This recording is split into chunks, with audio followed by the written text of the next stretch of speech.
Yes or no, do you understand your rights? Let's get through that question. Do you understand what I read you? Did you comprehend what I read you? If you got something that says you didn't do this robbery, this is your chance to talk to us. Okay, good cop.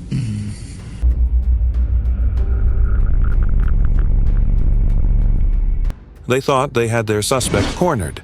Every alibi checked, every lead exhausted. But this was no ordinary criminal. Each time detectives thought they were closing in, the suspect was already 3 steps ahead, twisting the evidence, planting doubt, and turning the investigation upside down. What started as a routine case quickly became a battle of wits, and the detective wasn't sure who would win. Okay. I'm not signing nothing. Okay. I've been through the system, buddy. I know how it works. I know you have. You're Jeff. not my friend. All you're trying to get is some stupid confession, and you're not going to get one.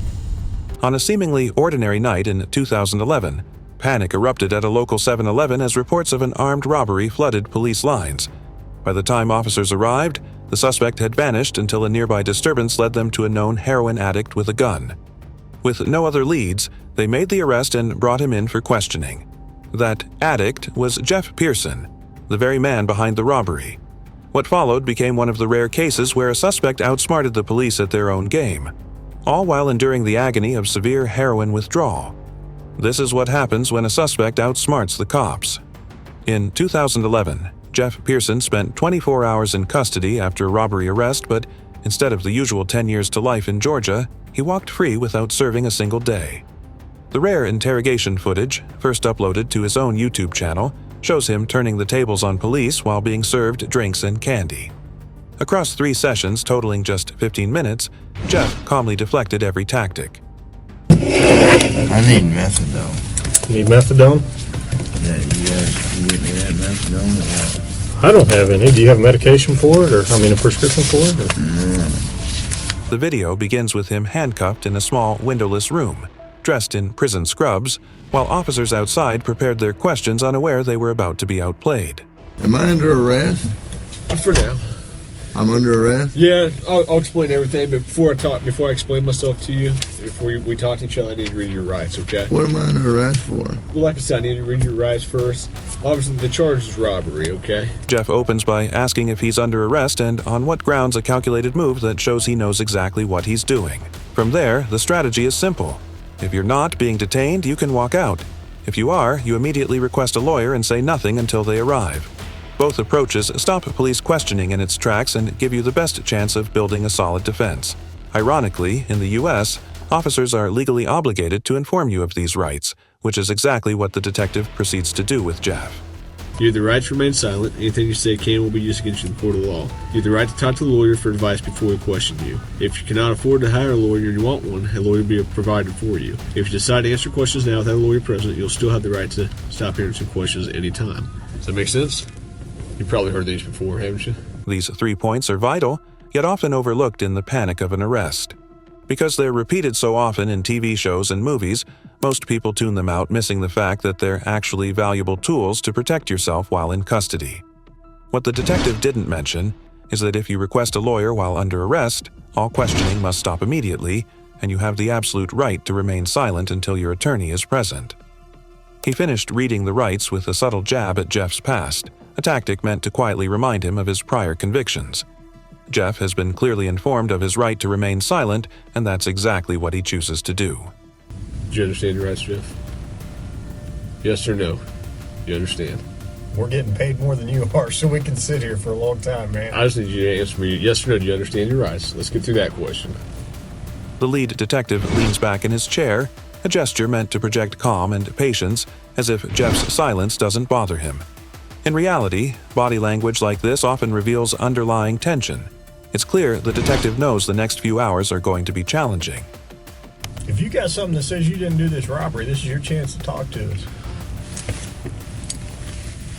Okay, good cop. No, usually I'm the... You look like I am. If this is a game of dominance, Jeff just tossed everything the cops had straight into the trash. Do you understand your rights, Jeff? Yes or no? You understand? We're getting paid more than you are, so we can sit here for a long time, man. I just need you to answer me yes or no. Do you understand your rights? Let's get through that question. Do you understand what I read you? Do you comprehend what I read you? In this first round of questioning, Jeff handled the situation perfectly. He knew the cops had nothing on him. If they did, they wouldn't be trying to talk. So he stayed silent and was sent back to his cell. 2 hours later, he was brought back to the same room for round 2. You wanted a Coke? Yeah. You gonna be able to pop it open, or you need me to? I need methadone.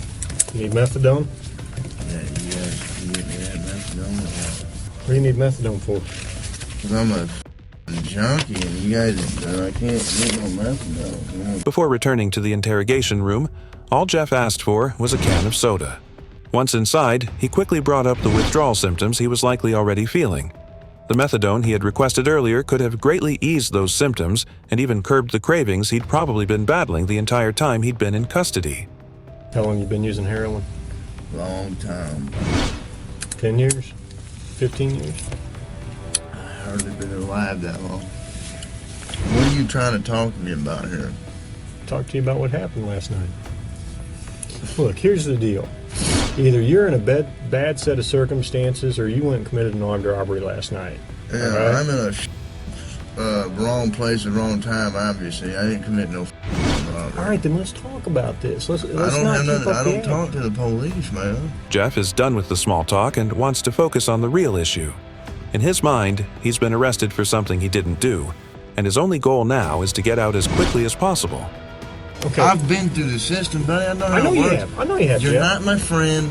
I'm not your friend. You're trying to fucking get me. Or you're No, trying I'm not trying to get all you. you're trying to get is some fucking stupid ass fucking confession, and you're not going to get one. Jeff, I'm not going to get a confession out of you for nothing. Exactly, because I And didn't I'm do not nothing. trying to get a confession out of you. Okay, I'm going to tell you, I didn't commit no armed robbery, and y'all ain't got no fucking evidence saying I did. Let me go. All you did is find me sitting in my buddy's house because my buddy's dog's going ape shit. I go outside, there are cops everywhere, and they spotlight me. They say, "Come here." I say, "What's up?" They search me. They ain't find Hang on. nothing. What's Let up? me read this. No. Yes. Because I'm not going to sign it. You don't have to sign it. But let me read it for you. Okay? I'm not signing nothing. You don't have to sign it. The irony of a cop claiming he's not trying to get Jeff while keeping him handcuffed in an interrogation room is almost comical. Yet Jeff's responses are so sharp and precise they sound rehearsed, an impressive display of self-defense, made even more remarkable given he was likely battling withdrawal. Jeff also points out that police aim to force confessions, often using the Reed technique developed in the 1960s after a cop-turned-psychologist secured a confession from a man accused of killing his wife. The 9-step method starts with a polite discussion, then uses body language to imply guilt, and ends by offering 2 acceptable statements, both admitting guilt. Highly effective at extracting confessions, even from the innocent.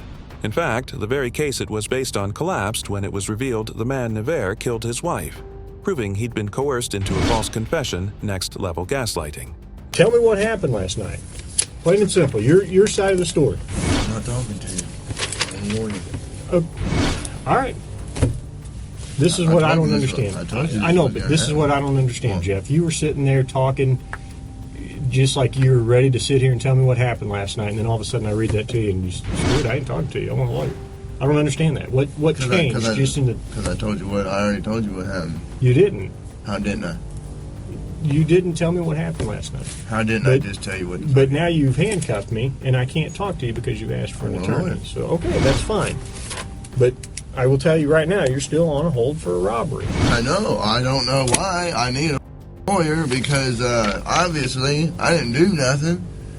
And obviously you guys know I didn't do nothing because I've been arrested for the same bullshit before and you guys don't interview me this much. So, wham bam, thank you for the coke, put me back in the cell. We That's haven't my interviewed home. Jeff has now requested a lawyer and is once again refusing to answer any questions, but we're only halfway through the footage, and his ability to defend himself and dismantle the cop's approach is only about to get better.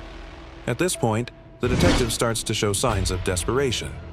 Knowing he's running out of time, he abandons any complex interrogation techniques and resorts to threatening Jeff with false claims of evidence he could supposedly use to convict him. Here's what the deal is. I have enough evidence Like what? of the armed robbery, okay? But, you know, if you're saying you didn't do it, you need to give me your side of the story. I didn't do it.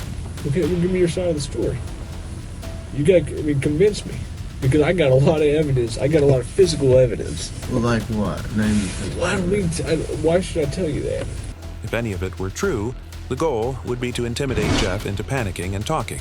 But instead, the detective falls back on weak rhetoric, saying that since Jeff hasn't helped him, he won't help Jeff. The detective is now scrambling to bargain with Jeff, offering to put in a good word with his parole officer if he cooperates. There's only a couple pieces of evidence I'm missing. Name them. What's that? Name them.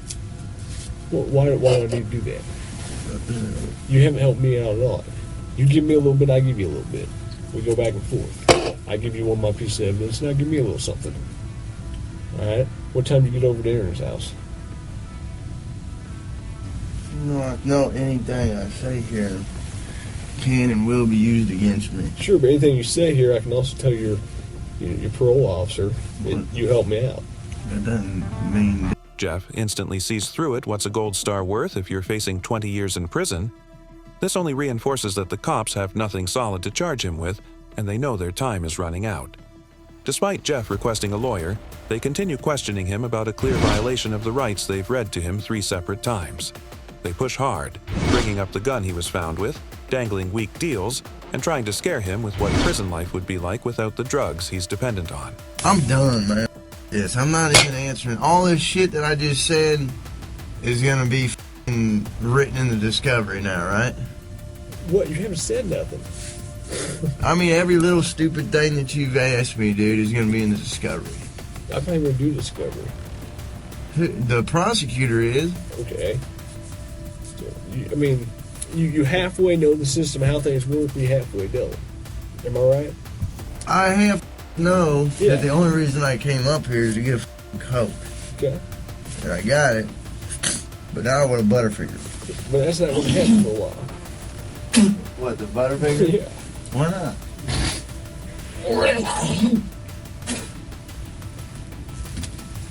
I need to go to the hospital. I'm coughing up blood. Okay. Let's go to the hospital.